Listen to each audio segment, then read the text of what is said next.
नमस्कार, मैं हूं राम प्रकाश राय। हिमाचल प्रदेश, गुजरात और एमसीडी के चुनाव के परिणाम आने के बाद कई तरीके के अलग अलग चर्चाएं शुरू हुई। गुजरात में जहां भारतीय जनता पार्टी को उम्मीद से ज़्यादा बड़ी जीत मिली, रिकॉर्ड जीत मिली, वहीं हिमाचल प्रदेश में हार, साथ ही साथ एमसीडी में भी उसे अपनी सत्ता गंवानी पड़ी। इन दो जगहों पर भाजपा की सत्ता गई, गुजरात में रिकॉर्ड जीत मिली। इसके साथ साथ कई तरीके की चर्चाओं की शुरुआत भी हुई। राजनीतिक गलियारों में तमाम विश्लेषकों के द्वारा अब इस चीज़ की चर्चा होने लगी कि साल 2024 में होने वाले लोकसभा चुनाव आखिर अब किस तरीके से लड़े जाएंगे, क्या होंगे उसके परिणाम, किस नाम पर लड़े जाएंगे चुनाव, किस चेहरे का चलेगा जादू। इन सारे सवालों के बीच में सबसे ज़्यादा घूमने वाला सवाल है साल 2024 में प्रधानमंत्री के चेहरे को लेकर उठ रहे सवाल। दरअसल अब ये सवाल बार बार उठाया जाने लगा है कि आखिर पिछले कई चुनाव में ऐसे देखा गया है कि प्रधानमंत्री के चेहरे का जादू नहीं चला। हालांकि चुनाव चाहे नगर निगम का हो, विधानसभा का हो, लोकसभा का हो या उपचुनाव, हर जगह पर भारतीय जनता पार्टी केवल प्रधानमंत्री नरेंद्र मोदी के चेहरे पर ही चुनाव लड़ती हुई देखी गई है। अब जब कई जगहों पर हार मिली तो ये सवाल उठना भी लाजिम है। अब बार बार ये सवाल उठाया जा रहा है कि क्या प्रधानमंत्री नरेंद्र मोदी के चेहरे का जादू, अब उसका जो असर था लोगों में वो कम हो गया है। दरअसल इस सवाल के उठाए जाने के पीछे जो वजह है वो है कई चुनाव में मिली भारतीय जनता पार्टी को हार। जैसे अभी पीछे आंध्र प्रदेश में भारतीय जनता पार्टी को हार मिली, तमिलनाडु में हार मिली, केरल की जो सत्ता थी वो केरल में पार्टी को हार मिली, पश्चिम बंगाल में भारतीय जनता पार्टी को हार मिली, बिहार में जिस तरीके की जीत भाजपा चाह रही थी वैसी नहीं मिली। हालांकि नीतीश कुमार के साथ मिलकर के भाजपा ने सरकार बनाया, पर वो राज्य भी अब भाजपा के हाथ से निकल चुका है। ये सारे जो लगातार जो चुनावों के हार हैं उसी के चलते अब ये सवाल उठ रहे हैं कि क्या प्रधानमंत्री नरेंद्र मोदी का जो जादू है, उनकी जो बातें हैं, जो उनके वादे, जो घोषणाएं हैं, उन सब का प्रभाव अब लोगों के बीच में कम होने लगा है। इसके अलावा एक चर्चा और शुरू हुई है, जो चर्चा निकलती है हिमाचल प्रदेश से। हिमाचल प्रदेश एक ऐसा राज्य है जहां पर मुस्लिमों की आबादी लगभग ना के बराबर है। वहां जो आबादी है उस आबादी में भी 50% की आबादी लगभग सवर्ण हिंदुओं की है। और हिमाचल प्रदेश में जब भाजपा के हाथ से सत्ता निकलती है तो ऐसे में ये सवाल शुरू हो जाता है कि क्या सवर्ण हिंदू भी अब भारतीय जनता पार्टी को नकारने में लगे हुए हैं, या वो भी अब भारतीय जनता पार्टी को स्वीकार नहीं करना चाहते हैं।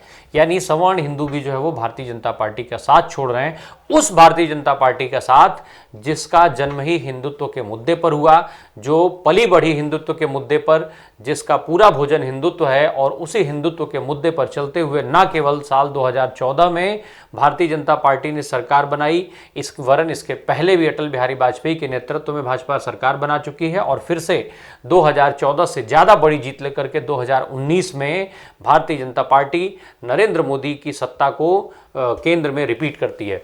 तो ये जो प्रभाव है, जो सवाल है, वो कई तरीके से लाजिम भी है। पर वहीं दूसरी तरफ इसके जो दूसरा पहलू है वो कुछ और है। भले ही राजनीतिक जो विश्लेषक हैं, तमाम जो आलोचक हैं या जो जानकार हैं सत्ता के, जो राजनीति के जानकार हैं, जो आंकड़ों के जानकार हैं, वो उसमें से कुछ का ये मानना है कि प्रधानमंत्री नरेंद्र मोदी के चेहरे का जादू कम हो गया है। साथ ही साथ सवाल भी उठ रहा है कि 2024 में कैसे लोकसभा का चुनाव लड़ा जाएगा। वहीं एक दूसरा पक्ष ये है कि भारतीय जनता पार्टी गुजरात का जो अभी वर्तमान जीत, जो रिकॉर्ड जीत हुई है और उसका जो मॉडल रहा है, उस मॉडल को लेकर के देश के दूसरे हिस्से में भी जाने की तैयारी कर रही है। भारतीय जनता पार्टी हर समय चुनावी मोड में रहती है, ये हम सब जानते हैं। वो एक चुनाव खत्म होते ही अगले चुनाव की तैयारी में लग जाते हैं। ऐसे में साल 2022 का अब समापन हो चुका है, साल 2023 की शुरुआत बस कुछ चंद दिनों में होने वाली है। अब साल 2023 में कई राज्यों में चुनाव होने हैं, लगभग 9 राज्यों में चुनाव होंगे। इसमें पूर्वोत्तर राज्यों से लेकर के दक्षिण भारत तक के राज्य हैं, मध्य भारत का राज्य है। इस तरीके में कई राज्यों के जो चुनाव होने हैं, ऐसे में एक जो गुजरात के फॉर्मूले की बात हो रही है, जिस फॉर्मूले पर गुजरात में रिकॉर्ड जीत भारतीय जनता पार्टी को मिली है, उसी फॉर्मूले के अंतर्गत भाजपा दूसरे राज्यों में चुनाव की तैयारी करने में जुट गई है।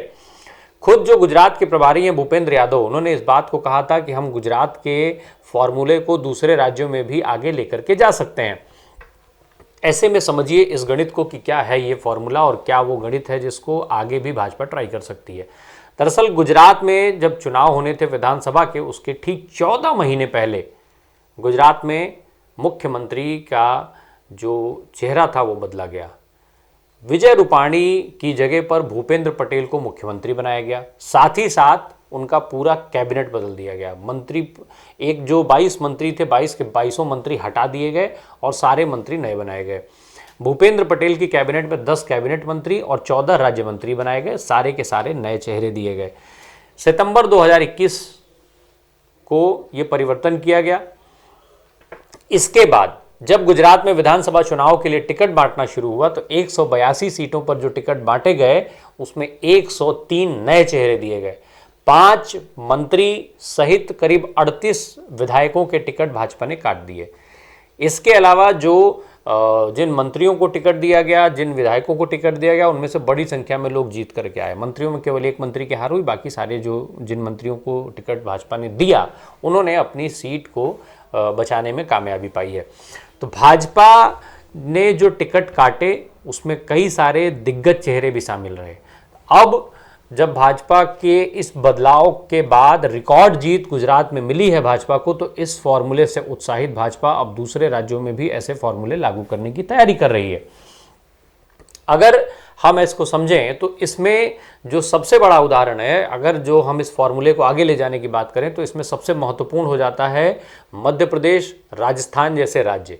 तो भले ही राजस्थान में अब उनकी सत्ता नहीं है, पर मध्य प्रदेश में इनकी सत्ता है। मध्य प्रदेश में जो सत्ता है वो शिवराज सिंह चौहान वहाँ के मुख्यमंत्री हैं, लंबे समय तक मुख्यमंत्री रहे। पिछले चुनाव में वहाँ पर हार हुई भारतीय जनता पार्टी को हालांकि बहुत मार्जिनल था, दोनों में कांग्रेस और भाजपा का जो अंतर था बहुत कम था, पर उसके बावजूद भी कांग्रेस ने वहाँ पर अपनी सरकार बनाई थी। बाद में ज्योतिरादित्य सिंधिया के चलते वहाँ पे टूट फूट हुई और फिर ज्योतिरादित्य सिंधिया भारतीय जनता पार्टी में आ गए। कांग्रेस के हाथ से मध्य प्रदेश निकल गया और भारतीय जनता पार्टी की वहां पर सरकार बनी। शिवराज सिंह चौहान फिर से एक बार मुख्यमंत्री बना दिए गए।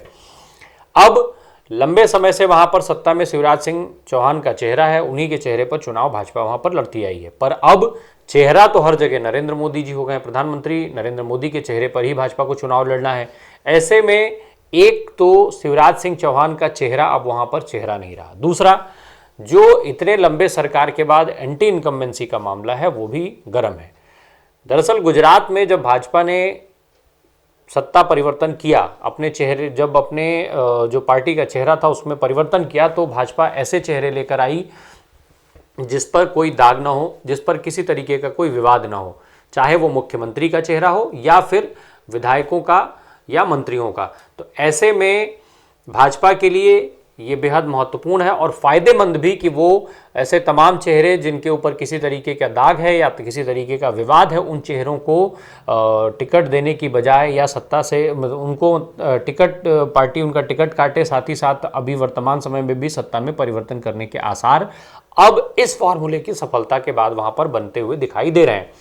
आने वाले समय में मेघालय, नागालैंड, त्रिपुरा, कर्नाटक जैसे राज्यों में चुनाव हैं। इसके अलावा मिजोरम, मध्य प्रदेश, राजस्थान और छत्तीसगढ़ जैसे राज्यों में चुनाव होने हैं।